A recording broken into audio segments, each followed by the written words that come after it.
Namaste devotees. Vaikuntha Ekadashi is considered to be a very special Ekadashi. It is believed that those who observe fast on this day and will visit Lord Sri Vishnu's temple will get the abode of Vaikuntha after this life. On this Ekadashi, let's listen to Venkatesha Stotra. Lord Venkatesha is considered to be one of the forms of Lord Vishnu.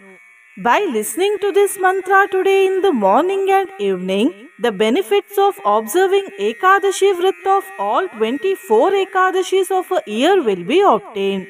Those who have observed fast should break the fast in the morning of 11th January between 7:14 to 8:21 am.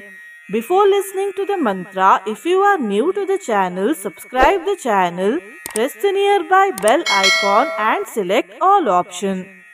Achyutananda Govinda Vishnur Venkatanayakaha Sarvadevaika Sharanam Sarvadevaika Daivatam.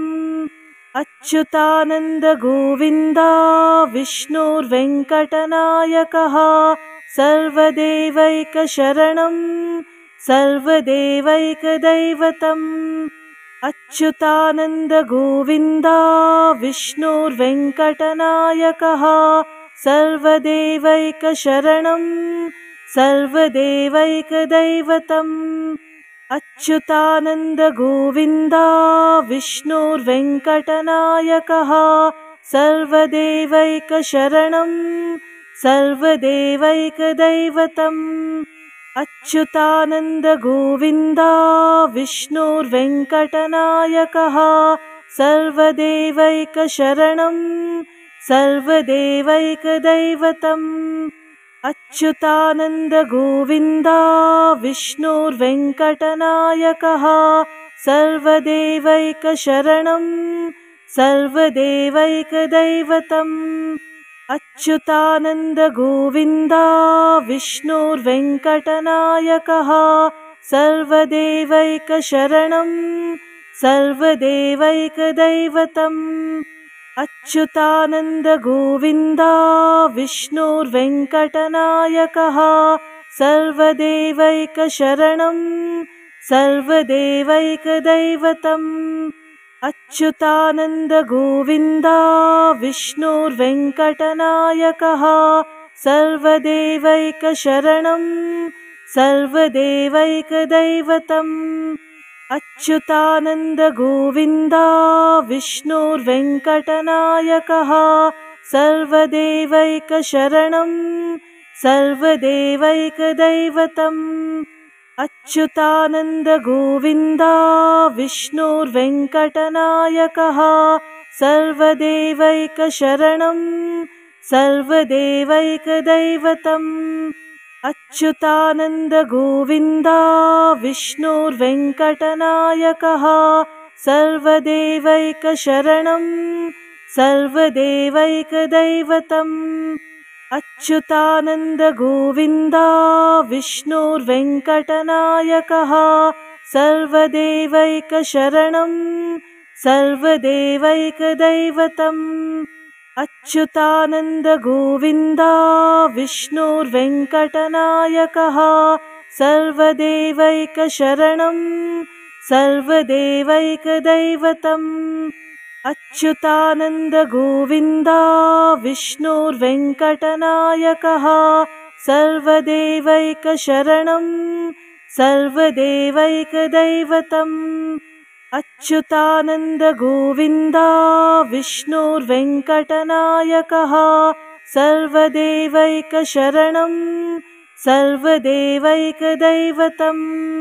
Achyutananda Govinda Vishnur Venkatanayakaha Sarvadevaika Sharanam Sarvadevaika Daivatam.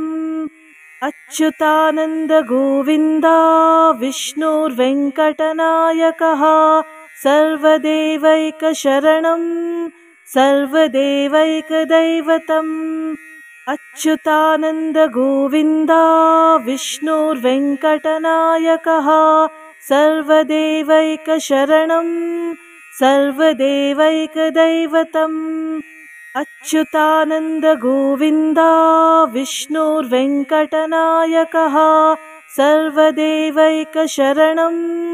सर्वदेवैकदैवतम् Achyutanand Govinda विष्णुर्वेङ्कटनायकः सर्वदेवैकशरणं सर्वदेवैकदैवतम् Achyutanand Govinda विष्णुर्वेङ्कटनायकः सर्वदेवैकशरणं सर्वदेवैकदैवतम् Achyutanand Govinda विष्णुर्वेङ्कटनायकः सर्वदेवैकशरणं सर्वदेवैकदैवतम् Achyutanand Govinda विष्णुर्वेङ्कटनायकः सर्वदेवैकशरणं सर्वदेवैकदैवतम् Achyutanand Govinda विष्णुर्वेङ्कटनायकः सर्वदेवैकशरणं सर्वदेवैकदैवतम् Achyutanand Govinda विष्णुर्वेङ्कटनायकः सर्वदेवैकशरणं सर्वदेवैकदैवतम् Achyutanand Govinda विष्णुर्वेङ्कटनायकः सर्वदेवैकशरणं सर्वदेवैकदैवतम् Achyutanand Govinda विष्णुर्वेङ्कटनायकः सर्वदेवैकशरणं सर्वदेवैकदैवतम् Achyutanand Govinda विष्णुर्वेङ्कटनायकः सर्वदेवैकशरणं सर्वदेवैकदैवतम् Achyutanand Govinda विष्णुर्वेङ्कटनायकः सर्वदेवैकशरणं सर्वदेवैकदैवतम् Achyutanand Govinda विष्णुर्वेङ्कटनायकः सर्वदेवैकशरणं सर्वदेवैकदैवतम् Achyutanand Govinda विष्णुर्वेङ्कटनायकः सर्वदेवैकशरणं सर्वदेवैकदैवतम् Achyutanand Govinda विष्णुर्वेङ्कटनायकः सर्वदेवैकशरणं सर्वदेवैकदैवतम् Achyutanand Govinda विष्णुर्वेङ्कटनायकः सर्वदेवैकशरणं सर्वदेवैकदैवतम्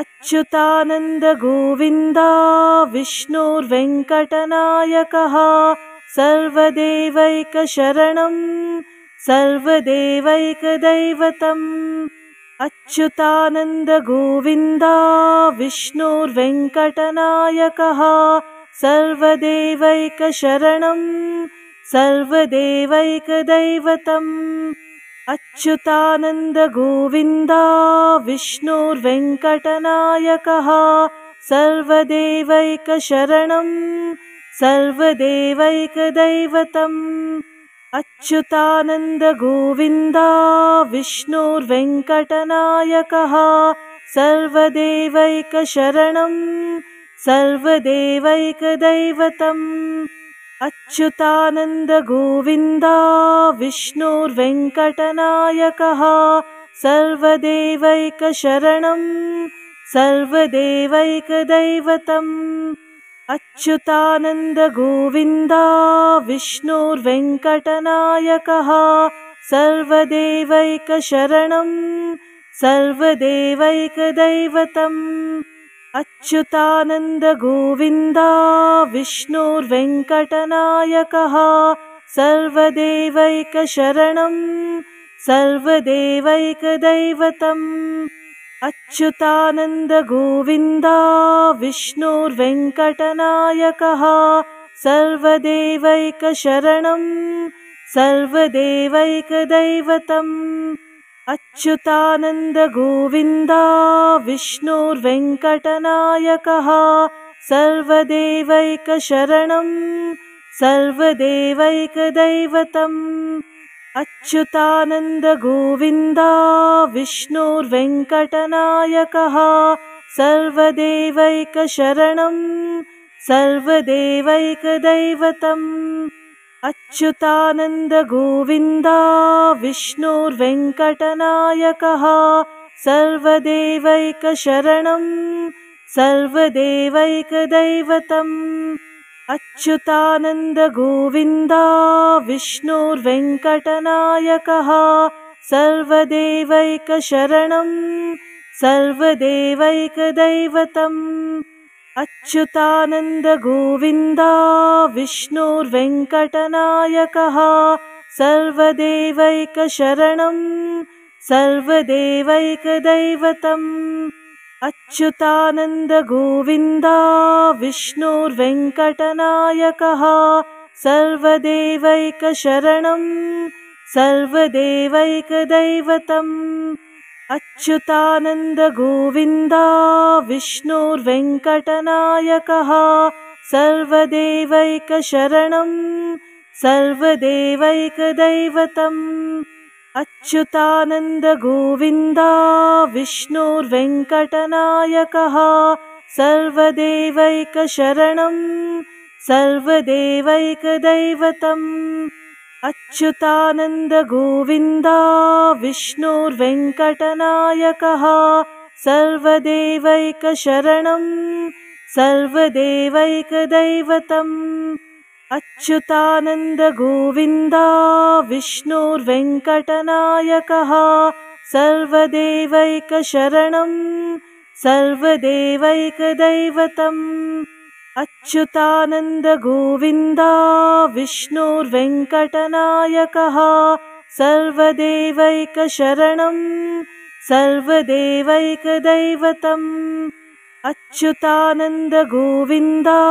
विष्णुर्वेङ्कटनायकः सर्वदेवैकशरणं सर्वदेवैकदैवतम् Achyutanand Govinda विष्णुर्वेङ्कटनायकः सर्वदेवैकशरणं सर्वदेवैकदैवतम् Achyutanand Govinda विष्णुर्वेङ्कटनायकः सर्वदेवैकशरणं सर्वदेवैकदैवतम् Achyutanand Govinda विष्णुर्वेङ्कटनायकः सर्वदेवैकशरणं सर्वदेवैकदैवतम् Achyutanand Govinda विष्णुर्वेङ्कटनायकः सर्वदेवैकशरणं सर्वदेवैकदैवतम् Achyutanand Govinda विष्णुर्वेङ्कटनायकः सर्वदेवैकशरणं सर्वदेवैकदैवतम् Achyutanand Govinda विष्णुर्वेङ्कटनायकः सर्वदेवैकशरणं सर्वदेवैकदैवतम् Achyutanand Govinda विष्णुर्वेङ्कटनायकः सर्वदेवैकशरणं सर्वदेवैकदैवतम् Achyutanand Govinda विष्णुर्वेङ्कटनायकः सर्वदेवैकशरणं सर्वदेवैकदैवतम् Achyutanand Govinda विष्णुर्वेङ्कटनायकः सर्वदेवैकशरणं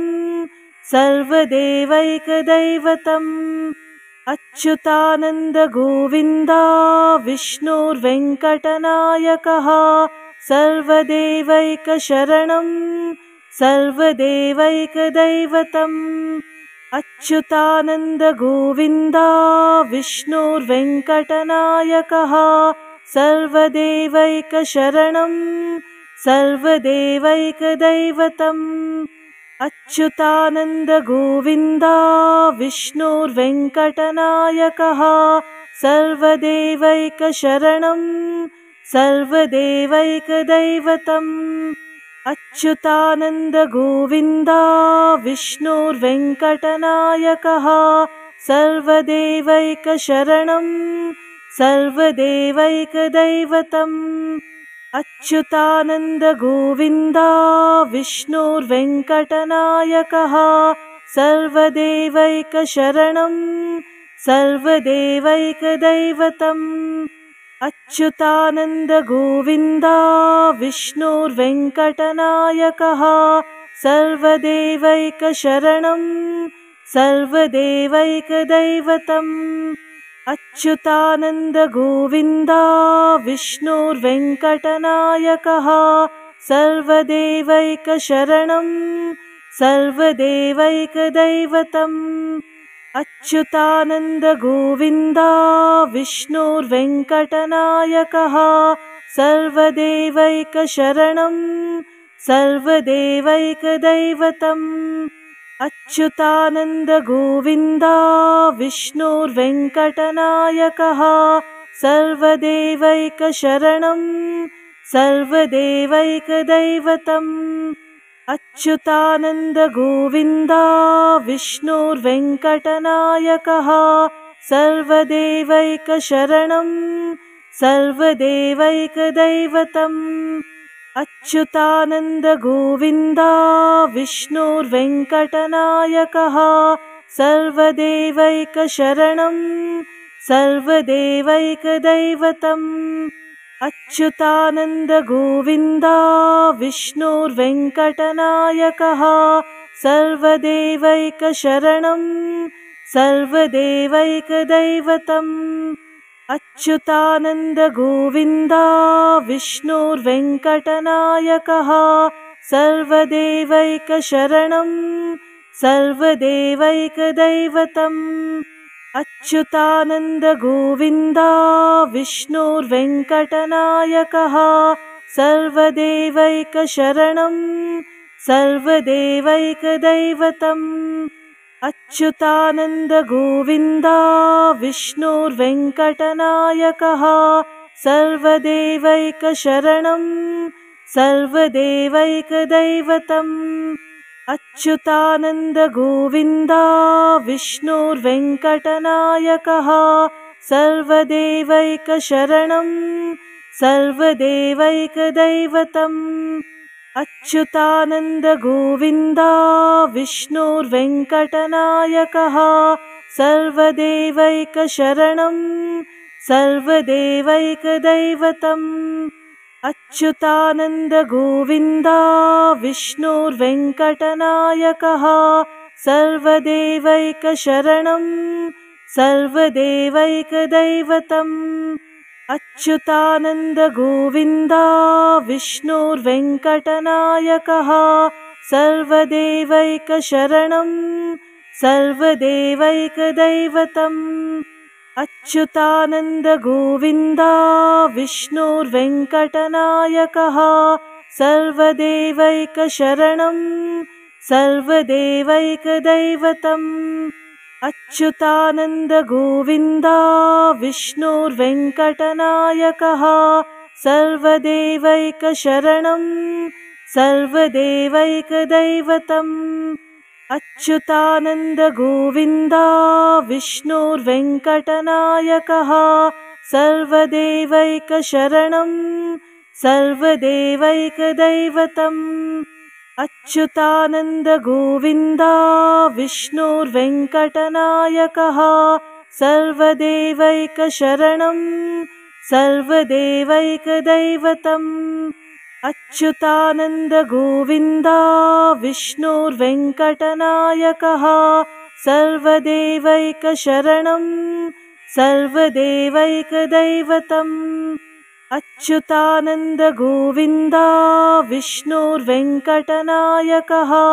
सर्वदेवैकशरणं सर्वदेवैकदैवतम् Achyutanand Govinda विष्णुर्वेङ्कटनायकः सर्वदेवैकशरणं सर्वदेवैकदैवतम् Achyutanand Govinda विष्णुर्वेङ्कटनायकः सर्वदेवैकशरणं सर्वदेवैकदैवतम् Achyutanand Govinda विष्णुर्वेङ्कटनायकः सर्वदेवैकशरणं सर्वदेवैकदैवतम् Achyutanand Govinda विष्णुर्वेङ्कटनायकः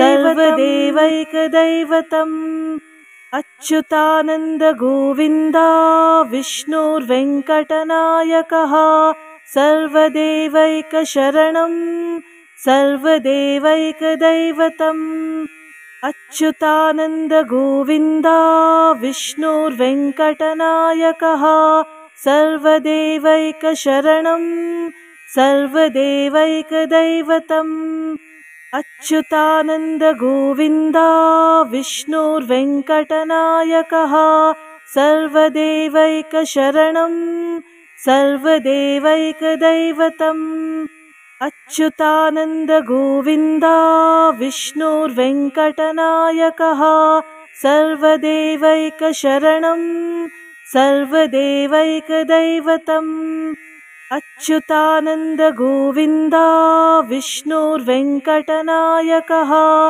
सर्वदेवैकशरणं सर्वदेवैकदैवतम् Achyutanand Govinda विष्णुर्वेङ्कटनायकः सर्वदेवैकशरणं सर्वदेवैकदैवतम् Achyutanand Govinda विष्णुर्वेङ्कटनायकः सर्वदेवैकशरणं सर्वदेवैकदैवतम् Achyutanand Govinda विष्णुर्वेङ्कटनायकः सर्वदेवैकशरणं सर्वदेवैकदैवतम् Achyutanand Govinda विष्णुर्वेङ्कटनायकः सर्वदेवैकशरणं सर्वदेवैकदैवतम् Achyutanand Govinda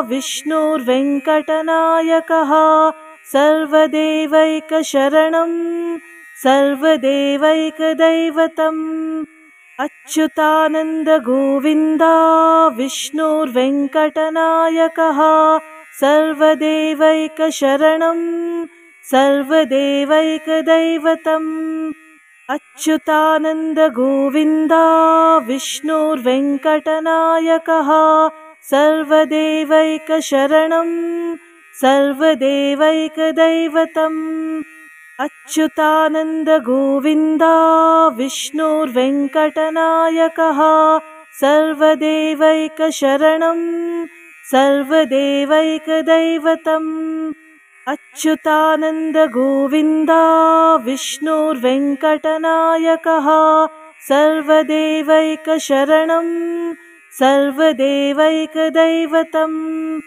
Achyutanand Govinda विष्णुर्वेङ्कटनायकः सर्वदेवैकशरणं सर्वदेवैकदैवतम्